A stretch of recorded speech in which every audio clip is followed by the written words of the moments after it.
LatentSync. This is advanced lip sync technology. We load an audio clip and add a video, then we can make its mouth move. Let's take a quick look at the results. Clouds wish to wear silk robes. Flowers wish to possess beauty. Spring breeze caresses the face. It's clearly visible that there's no mouth movement in the original video, so I personally believe that this method can achieve good results with real people. Navigate to RunningHub AI or click the link in the introduction to register and get 12 GB free daily login rewards of 100 points. The corresponding AI workflow and one-click AI applications are deployed online in sync, allowing online operation and testing. The manager can be installed directly. We see its GitHub address. The input video should be appropriate, clear, and show a front-facing face. It does not support anime or cartoon-style facial videos. The frame rate should be 25 frames per second. You should see faces throughout the video. This is a limitation of the input video. There are 3 operation modes below. Let's take a look at the workflow directly. This is a very basic implementation where you can adjust and select among the 3 modes here. So, if I choose low-mo, for example, here I input a 5-second video. Although the audio I loaded is 13 seconds long, the output video matches the input video and is also 5 seconds. What if it's set to ping-pong mode?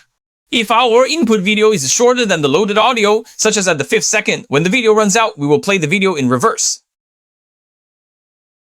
The meaning of the third option is that at the 5th second of the audio, our input video has been exhausted and will then play in reverse order again. Our input video is in reverse order, so I connected Cozy Voice here, which allows direct text-to-speech generation just like before. It also offers other options. However, Cozy Voice has already released version 2.0, but its implementation in ComfyUI isn't quite there yet, so we're still using version 1.0 here. Another update to the virtual outfit changing technology.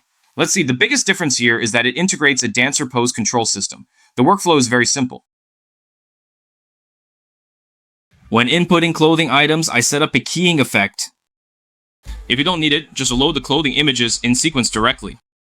The app still ranks below Catfit and Flux here because to create such an outfit change, we need to place our model image in the potential space, which leads to some pixel loss and makes it somewhat troublesome. Another point is that this model isn't based on the Flux model. It may inherit some drawbacks from the latent model. You can give it a try if you're interested. So most of the time, this channel shares some open source models and projects, but closed source models are where RunningHub really shines. It brought down the prices of many popular models, such as V2, Keling, and Wanxiang. Some specifications were even lower than the official published prices. The more you use it, the more you'll realize that saving up bit by bit really saves money in the long run.